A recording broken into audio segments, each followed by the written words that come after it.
Bom dia a todos. Sejam bem-vindos à teleconferência da Porto Seguro SA para a discussão dos resultados referentes ao quarto trimestre de 2019. Agora, gostaríamos de passar a palavra à companhia. Por favor, podem prosseguir. Bom dia a todos. Agradecemos a todos a participação na teleconferência de resultados da Porto Seguro referente ao quarto trimestre de 2019. Indo para o slide número 4 da nossa apresentação, resumimos os principais pontos. Encerramos o ano de 2019 alcançando o maior lucro líquido de nossa história, sustentado por um sólido resultado operacional e por um retorno de aplicações financeiras consideravelmente acima do CDI. Também seguindo na trajetória de aceleração das receitas do quarto trimestre. Na operação de seguros, o seguro automóveis retomou o crescimento, com destaque para a Azul Seguros, que superou 2 milhões de veículos segurados.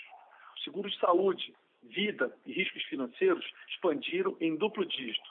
Vale ressaltar que, desconsiderando o desempenho do seguro automóveis, do grupo automóveis, os demais seguros apresentaram um crescimento de 9% no trimestre e de 6% no ano, dando continuidade ao aumento da diversificação do nosso portfólio. No lado das despesas de seguros, a sinistralidade de 2019 ficou abaixo da média dos últimos anos, enquanto o índice de despesas administrativas e operacionais recuou pelo quarto ano consecutivo, melhorando 0,5 pontos percentuais em comparação ao ano anterior.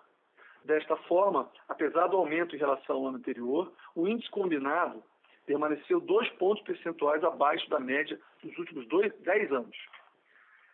Em negócios financeiros e serviços, o resultado aumentou substancialmente, tanto no trimestre quanto no ano, devido principalmente ao crescimento das operações de crédito e da redução do prejuízo de outros negócios, em especial a empresa de telecomunicações Conecta.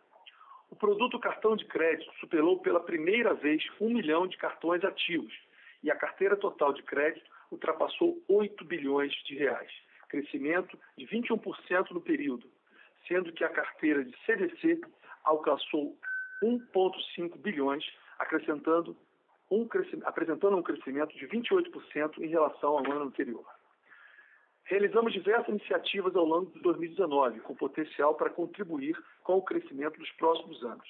Destacamos a estratégia de co-branding em automóveis, que simplificou a oferta de produtos e trouxe ganhos significativos de eficiência operacional e também de conversão de negócios.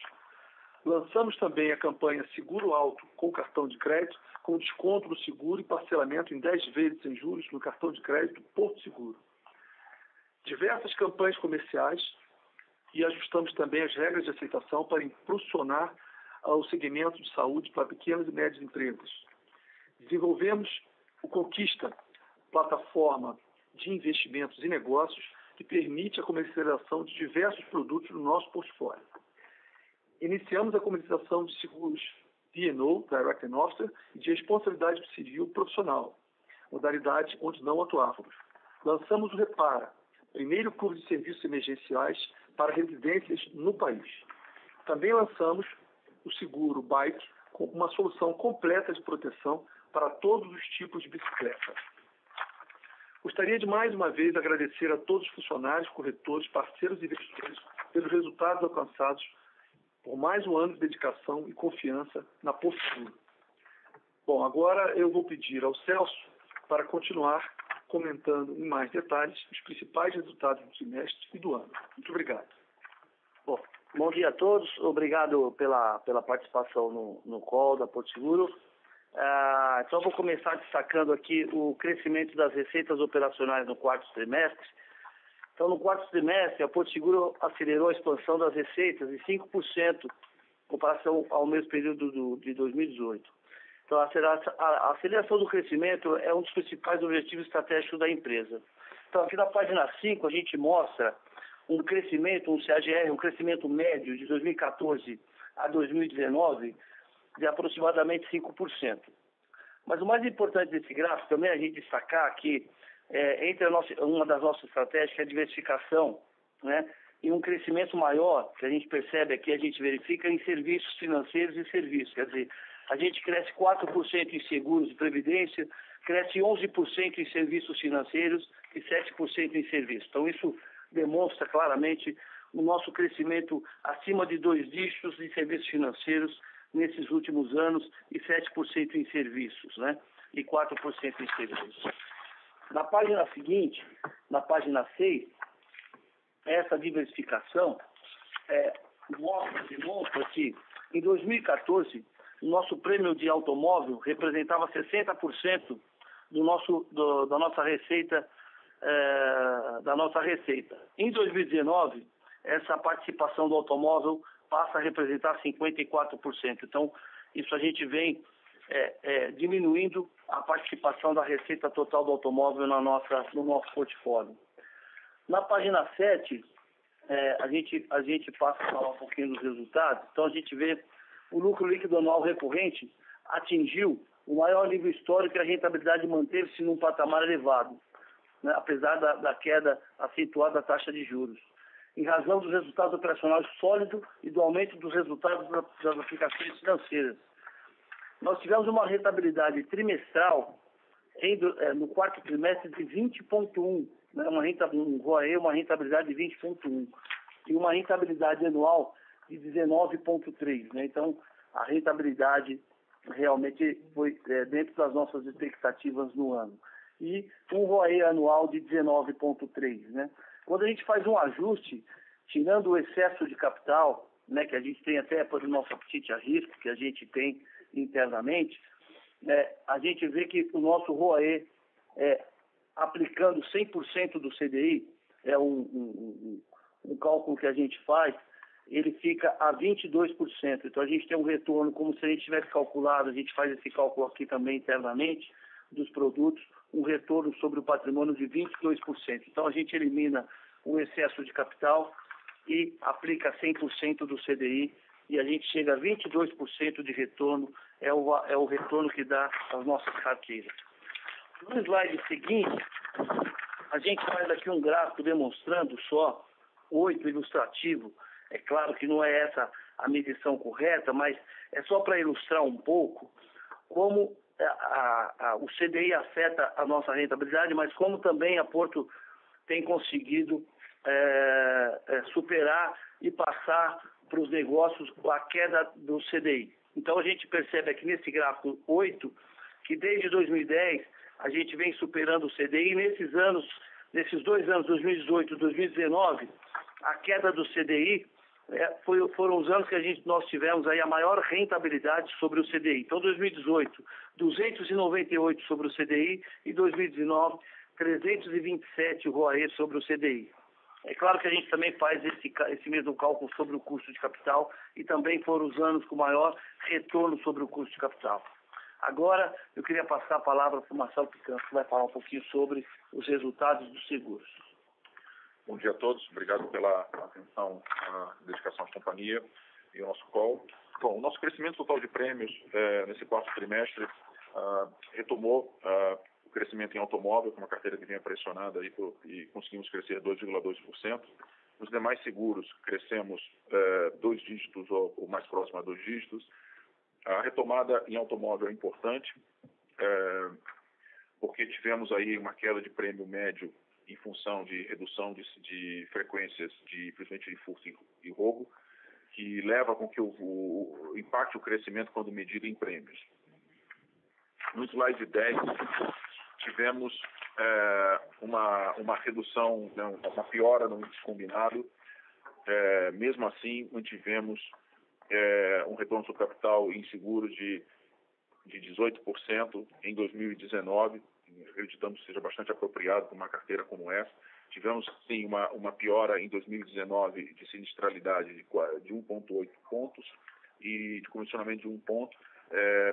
Deixar claro que o índice combinado de 2018 era um índice combinado de recorde nos últimos 10 anos, então já tínhamos antecipado o mercado que dificilmente manteríamos um índice tão pressionado, que poderia colocar em risco o crescimento da empresa. No slide 11, apesar dessa piora em relação a 2019, nós sempre gostamos de trazer uma perspectiva um pouco mais longa para entender onde estamos aqui numa sequência mais longa de resultados. A sinistralidade histórica do automóvel permanece 2,1 pontos menor do que a média dos últimos 10 anos. É fato que o índice combinado tem que melhorar.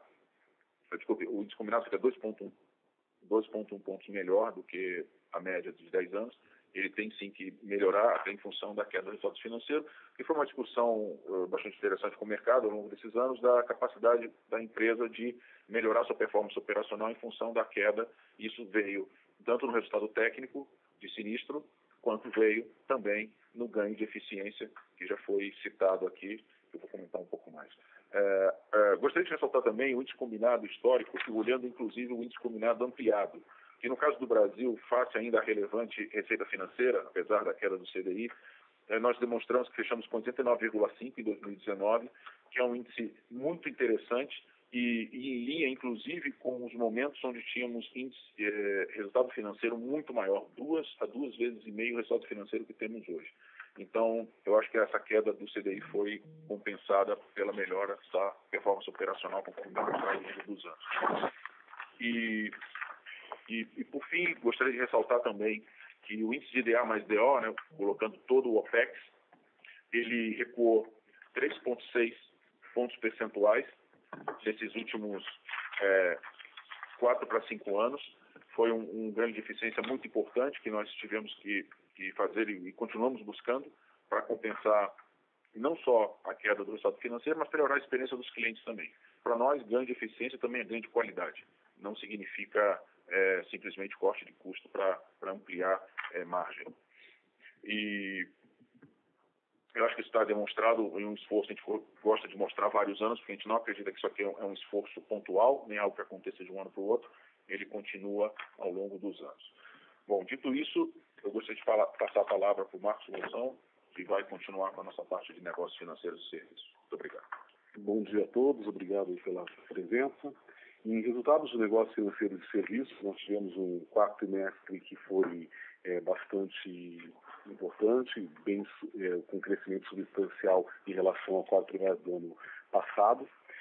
Na parte de evoluções das receitas, sendo puxado por cartão e financiamento, com crescimento de 16%. A nossa distribuição de receitas ainda é bastante fragmentado por cartão e financiamento, representa 60% das nossas receitas, né? Consórcio com um crescimento de 10%. Quando a gente olha o impacto no ROAE, também um impacto expressivo e importante, né? Falando um pouco mais sobre as receitas de negócios financeiros, na página 14, nós temos um crescimento de 16% no último trimestre, e no ano fechando com 9,5%. Apesar do primeiro semestre ser um semestre com um crescimento menor, o último semestre ele foi bastante alavancado pela retomada de vendas. Nós vendemos mais cartões, nós tivemos aí um crescimento importante nas vendas de cartões e também uma liberação de financiamento em geral, alavancada pelo financiamento de veículos, e que é um financiamento com garantia e uma carteira bastante saudável, aí na casa de 29% de crescimento, chegando aí 1 bi de liberação no ano de 2019, né?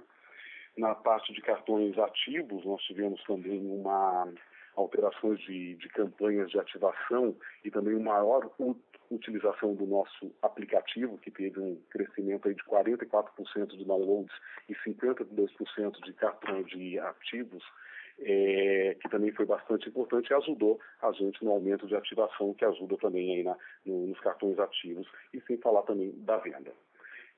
Total de cartões ativos, a gente cresceu 22%. Quando a gente fala de inadimplência, o próprio aumento da carteira acaba ajudando também no indicador de inadimplência. As vendas foram feitas também dentro de uma qualidade, dentro do perfil que a gente costuma fazer, tendo uma inadimplência abaixo do mercado, né? E com uma cobertura de risco aí também na casa de 135%. Passando a palavra agora para o Isaac, para falar de resultados financeiros. Bom dia a todos, obrigado pela presença. Eu queria destacar aqui no último trimestre, na parte de aplicação financeira, um resultado muito positivo de 2,37 nominal, 191% do CDI. Acho que o que vai destacar aqui é a nossa capacidade de manter, ao longo dos últimos 5 trimestres, uma rentabilidade muito robusta, né? a gente terminou o ano com 10,2%, 171% do CDI.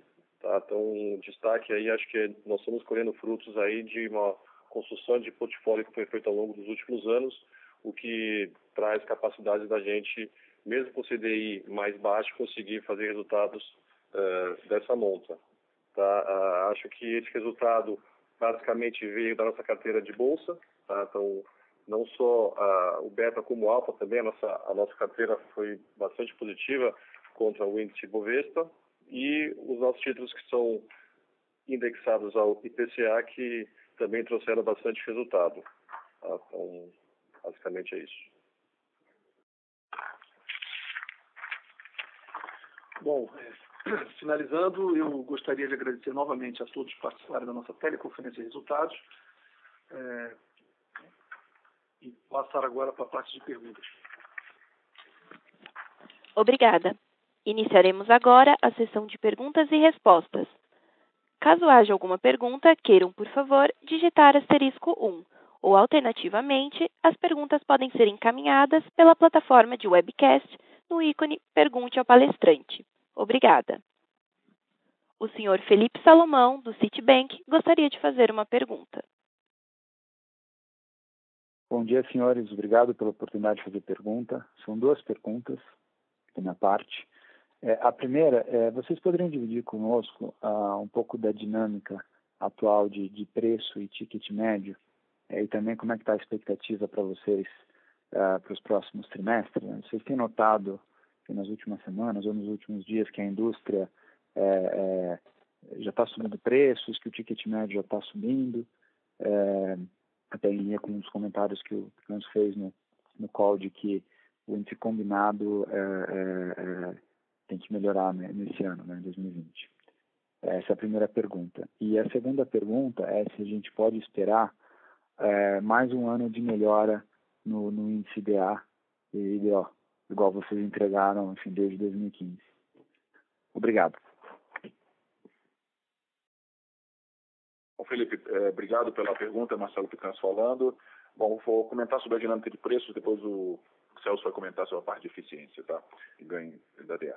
Bom, a dinâmica de preços, a gente está vendo um movimento um pouco misto aí.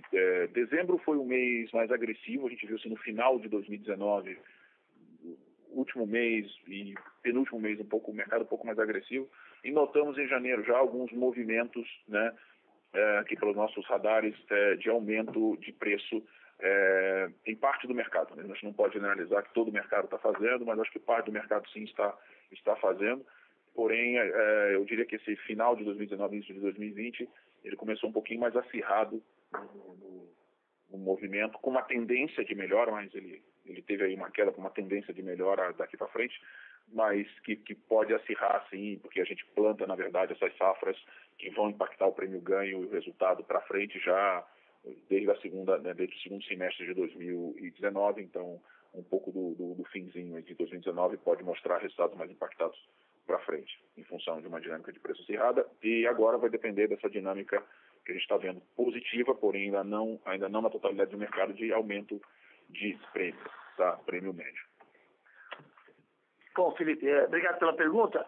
Em relação ao DA e IDO, eu acho que a gente agora com essa retomada, acho que de prêmio que a gente vai ter em 2020, a nossa DA e a nossa DO, ela vem numa perspectiva de 4 anos já com redução, com os nossos investimentos em processos e sistemas, e a gente tem uma capacidade instalada para a gente absorver crescimento nos próximos anos. Então, acho que com o crescimento dos próximos anos, a gente consegue crescer em prêmio sem crescer em despesa. Então, é claro que a gente sempre foca em qualidade, a gente sempre foca na experiência do cliente, mas a gente tem agora processos mais ágeis, processos mais sadios que permite crescimento. Então, a gente tem aqui uma perspectiva de que o crescimento também vai ajudar um pouco mais ainda a gente continuar ganhando produtividade em despesa administrativa e em despesa operacional. Ok? Obrigado. Ok, pessoal. Muito obrigado pelas respostas. A senhora Giovana Rosa, do Bank of America, gostaria de fazer uma pergunta. Oi, bom dia, pessoal. Obrigada pela oportunidade de fazer pergunta. Eu tenho duas perguntas também. Na primeira, na verdade, eu queria que, se vocês pudessem, dar um panorama aí para o mercado de seguros alto, principalmente para 2020, que vocês estão esperando de crescimento de mercado em prêmio. Esse ano foi um ano de crescimento um pouco mais fraco, então, se vocês pudessem falar um pouquinho da visão de vocês para 2020, seria bom. Depois eu faço minha segunda pergunta.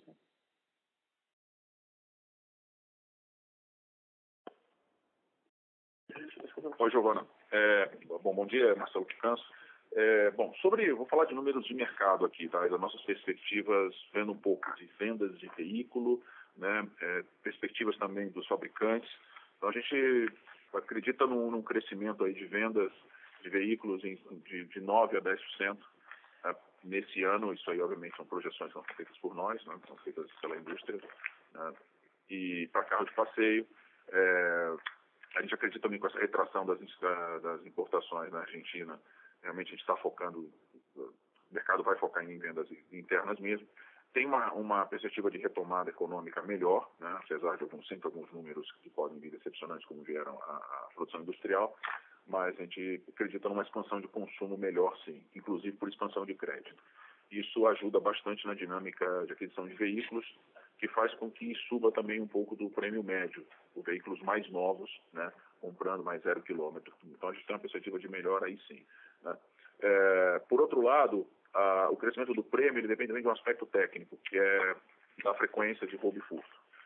A gente acredita que a queda será menor ou praticamente nenhuma, dado as quedas que já vêm ocorrendo nos últimos 3 anos. Acredito que já estamos chegando perto de um patamar de estabilidade em termos de prêmio de risco histórico, que é o custo do risco, né? O custo de roubo, furto, principalmente. A parte de colisão ela é muito mais estável, depende do comportamento dos motoristas, isso é muito estável ao longo dos anos. A parte de roubo e furto ela depende mais de melhorias em segurança pública, que já ocorreram fortemente em 2018 e 2019. Então, a gente já vê uma estabilidade do prêmio médio em função de não ter mais a queda técnica, e com essa expansão de vendas, a gente está positivo em termos macro para o mercado. O que pode afetar ou não esse crescimento depende muito mais de um comportamento mais ou menos racional dos concorrentes, né, das congêneres em geral, isso inclui a gente, obviamente, no mercado de automóvel. Se houver uma disputa mais acirrada por espaço, isso aí vai pressionar e vai impactar, inclusive, crescimento de prêmio. Mas crescimento de frota, a gente está bem otimista para esse ano que vai acontecer para o mercado como um todo e para nós também. Tá bem claro, Picanso. A minha segunda pergunta é em relação à participação dos negócios financeiros e serviços. Esse ano teve uma participação próxima a 20% aí no resultado da companhia. Queria saber se vocês têm algum target ou alguma estimativa, alguma projeção de quanto que isso deve atingir nos próximos anos. Não precisa ser para 2020, mas pode ser num horizonte um pouco mais longo. Mas vocês têm falado bastante em diversificar as linhas de negócios, crescer mais em outros produtos fora o auto. Então, se pudesse dar um pouco mais de cor aí no que vocês esperam da participação dessas outras linhas de negócios, seria bom para a gente também. Obrigada. Ô, Giovana, obrigado. É o Celso que está falando? Giovana, a gente tem expectativa, sim, né, de crescer, não só na linha de negócios financeiros, como cartão, CDC, consórcio, mas também outras linhas de negócio, né? Seguros de IRE, seguro de vida. Esse ano mesmo, né, nós crescemos já nessas linhas de negócio. Saúde, nós crescemos 13%, no quarto trimestre crescemos 18%, o vida individual nós crescemos 17%, vida empresarial nós crescemos também 2 dígitos. Então, a nossa diversificação não só no segmento de produtos financeiros, mas também em outros ramos de seguro. E esse ano 2020 não vai ser diferente. Nossa estratégia é realmente continuar a nossa linha de diversificação. Então, a nossa estratégia para 2020 é, sim, continuar nessa linha de diversificação, mas lembrando que o automóvel também é uma carteira que a gente vai continuar buscando crescer em nichos que a gente tem expectativa de crescer em outros segmentos de automóvel também. E alguma expectativa de que essa participação no lucro dos negócios financeiros e serviços atinja, não sei, 30% nos próximos 3 anos? Vocês têm algum target ou não? Não, target não. A gente tem, isso já vem acontecendo, né, que a participação no resultado do automóvel hoje, esse ano já foi de 32% do resultado consolidado, então o automóvel já tem uma participação menor, e com o crescimento maior de receita de outros negócios, como tem uma rentabilidade maior do que o automóvel tem uma rentabilidade mais baixa, consequentemente a rentabilidade e o lucro do automóvel vai diminuindo, a dependência do lucro do automóvel fica menor ao longo do tempo. A gente não tem um target para isso, porque é uma estratégia a gente crescer mais em outros produtos do automóvel e ao longo do tempo ele vai ficando menos dependente do automóvel, a gente vai ficando mais diversificado. É isso que vem já acontecendo e vai continuar acontecendo ao longo dos anos. Ok? Tá certo, obrigada. Nossa próxima pergunta vem da senhora Mariana Tadeu, do Banco UBS. Bom dia, obrigada pela oportunidade de fazer pergunta. Queria fazer um follow-up nessa pergunta da Giovana. Você comentou sobre outros produtos de automóvel. Se pudesse dar um pouco mais de cor em relação a isso, se seria mais expansão geográfica, lançamento de produtos buscando atingir uma frota que hoje não é segurada. E a minha outra pergunta é em relação a payout. Ainda tem mais ou menos 2.300 bilhões de excesso de capital. O que a gente pode esperar de payout para os próximos anos? Obrigada.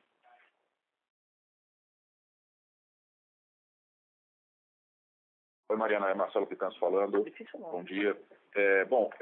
Eu acho que sim, eu gostaria de deixar isso claro, assim, nosso produto de automóvel, que pese ser um produto líder e um produto extremamente relevante na nossa carteira, ele passará por exploração de várias inovações, tá? Então, para a gente está muito claro, tendo quase 30% do mercado, oscilando aos 28, 27, 29, que o nosso crescimento depende de expansão de mercado, tá? Não só por conquista de market share, até porque isso fica a um nível de concentração elevado, você acaba ficando muito exposto à questão de uma precificação pressionada.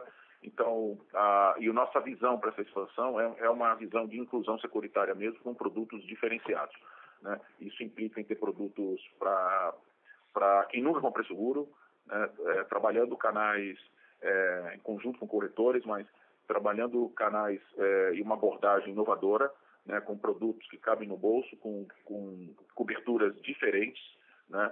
Com determinadas, claro, limitações para um lado, para que caiba no bolso das pessoas que hoje não são protegidas de qualquer forma, né? Então, seguro alto sim, também estamos com esse mesmo pegada em seguros patrimoniais, para ter uma inovação forte nessas linhas de seguro, para que não se veja seguro como algo tradicional e está dado, porque a gente vê que o potencial no Brasil de penetração ainda é elevadíssimo, o produto considerado mais maduro, entre aspas, é o automóvel com 30% de penetração, para não falar de seguros de residência que mal chegam a 10, seguros de vida que não chegam a 15. Então, eu acredito que no automóvel específico que você perguntou, a gente tem um grande foco esse ano de inclusão, né? E que, claro, a gente precisa ter uma visão estratégica de que essa inclusão ela tem que ter uma visão de médio e longo prazo, porque os resultados também vêm um pouco mais pressionados com essa inclusão. Se nós quisermos que um cliente que nunca teve seguro entre dando o mesmo resultado de um cliente que está há 5 anos fazendo seguro conosco, a gente não vai fazer essa inclusão. Então, a gente tem essa visão, uma visão de médio e longo prazo com produtos inovadores e inclusão de segmentos que hoje não são atendidos. Eu vou passar para o Celso para ele abordar a questão do payout que você fez. Mariana. Bom, olha, a gente não tem uma política de distribuição de dividendos. Nosso payout, esse ano, a nossa proposta vai ser uma distribuição de 50% de dividendos. Nós fizemos no passado uma distribuição extraordinária de dividendos, porque nós temos internamente alguns cálculos e algumas regras de apetite a risco. Então, hoje, com essa distribuição de payout de 50%, a gente fica dentro de alguns cálculos que a gente faz de apetite a risco. Então, se não tiver nada extraordinário hoje, a gente fica dentro dos nossos cálculos de apetite a risco, com nossa previsão de crescimento na área financeira, na área de produtos financeiros, na área de seguros. Então, hoje a gente está bem está bem estruturado com relação à nossa estrutura de capital, né? Então, salvo alguma coisa excepcional que a gente tenha, algum crescimento acima do que a gente espera, algum lucro acima do que a gente espera, a gente não tem ainda previsão de fazer distribuição extraordinária de dividendos e nem uma redução de distribuição de dividendos, salvo se a gente tiver alguma coisa excepcional. Ok? Tá ótimo, claro. Muito obrigada. Caso haja alguma pergunta, queiram, por favor, digitar *1. Ou, alternativamente, as perguntas podem ser encaminhadas pela plataforma de webcast ícone Pergunte ao Palestrante. O senhor Guilherme Grespan, do JP Morgan, gostaria de fazer uma pergunta. Oi, bom dia, pessoal. Obrigado pela pergunta. Queria explorar só um pouquinho o lado de seguros não auto. A gente tem visto uma tendência boa na maioria dos negócios e queria explorar aqui mais especificamente saúde. Se vocês pudessem dar uma cor de como que está o posicionamento de vocês, vocês até comentam no release que tem aumentado a exposição à PME, mas se vocês puderem dar uma cor como está o posicionamento com relação à segmentação, distribuição geográfica e tendência de crescimento no business, seria bom. E a segunda pergunta, também relacionada à saúde, a gente viu nesse TRI uma sinistralidade um pouco mais alta. Não chegou a ser alta porque você tem uma sazonalidade positiva no TRI, mas vocês comentam aqui de custos um pouquinho maiores com internação e exames. Seria legal também se vocês pudessem comentar um pouquinho exatamente o que foram os moving parts dessa sinistralidade um pouco mais alta e se foi um movimento que vocês veem da indústria ou específico de vocês. Obrigado.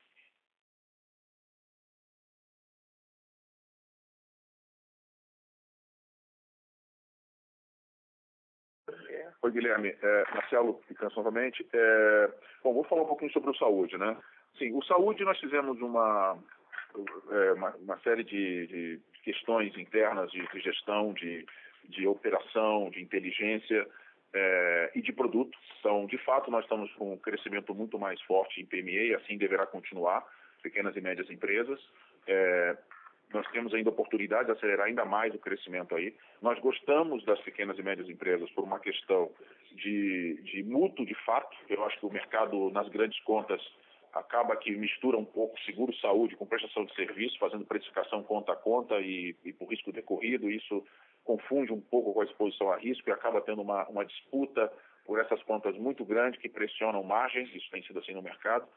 Nós...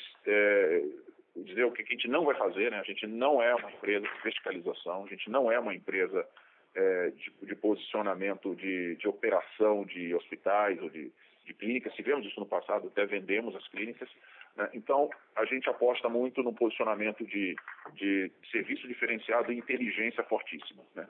Então, um nível de inteligência para tratar, não para discutir apenas o custo do procedimento, né, como muitos players de alta escala discutem. A gente não é um player de alta escala, né, mas a gente usa a inteligência para evitar com que o que seja desnecessário e seja um desperdício não seja feito. Diz que o melhor preço porque não tem que ser feito é zero, e não simplesmente pagar 15% a menos no hospital porque a gente tem a escala.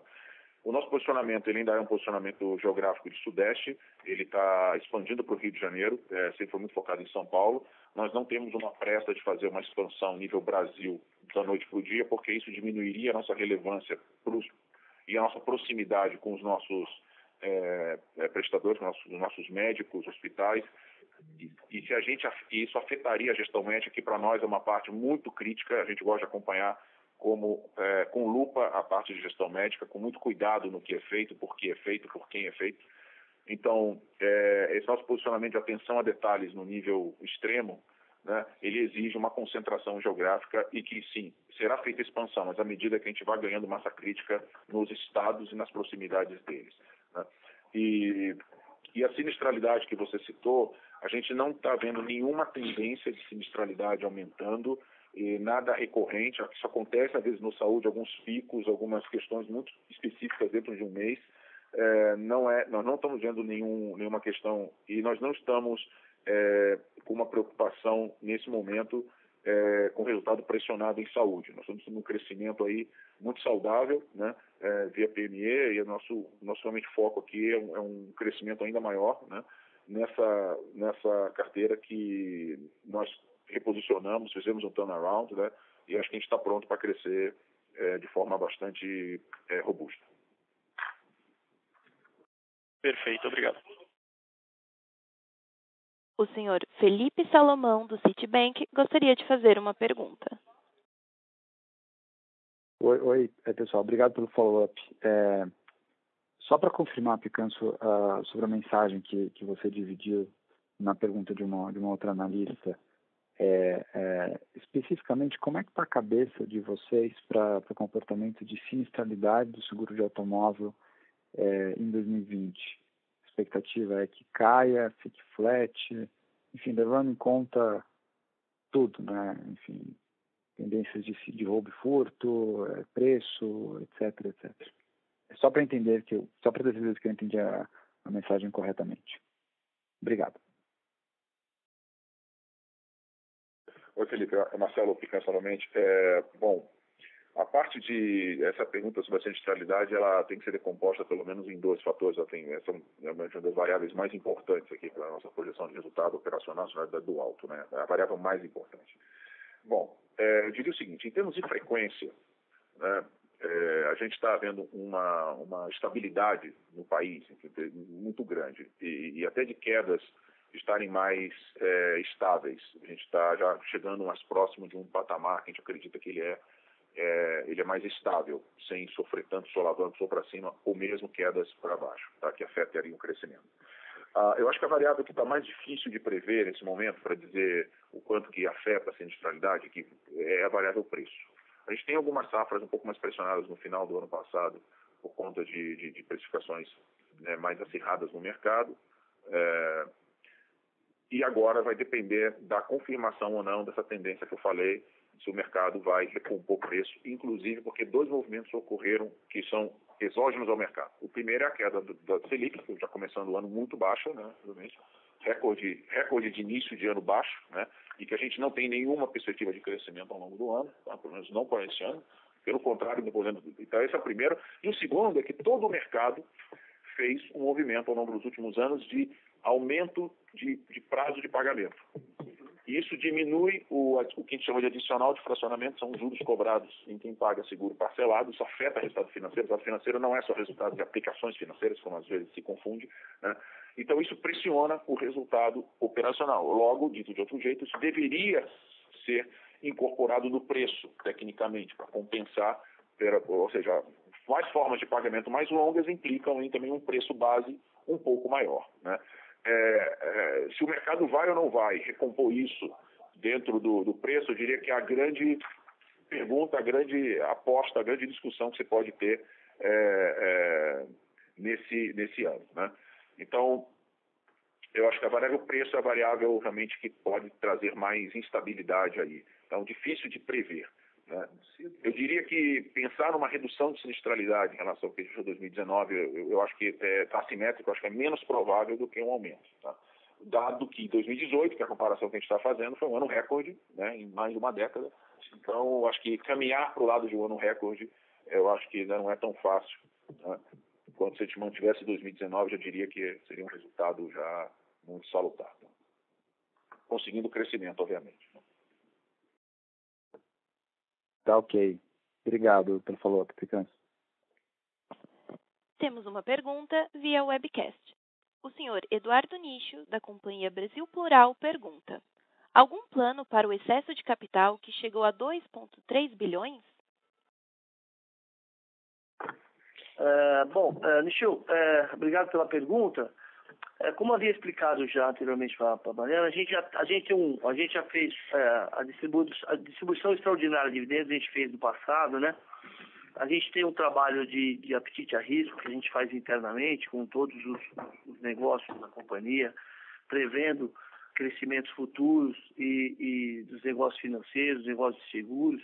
Então, hoje a gente tem um trabalho interno que a gente está bem confortável com a nossa estrutura de capital. Então, esse ano a nossa proposta de dividendos vai ser manter a nossa distribuição de 50% de dividendos. Então, se a gente tiver algum resultado extraordinário ou se a gente tiver alguma aquisição extraordinária para fazer, a gente pode ser que a gente altere esse percentual de distribuição de dividendos. Salvo isso, a gente vai manter esse payout de 50% de distribuição que a gente vem fazendo nesses últimos anos.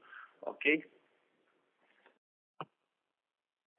Caso haja alguma pergunta, queiram, por favor, digitar *1, ou, alternativamente, as perguntas podem ser encaminhadas pela plataforma de webcast ícone Pergunte ao Palestrante. Não havendo mais perguntas, gostaria agora de passar a palavra para a companhia, para as considerações finais.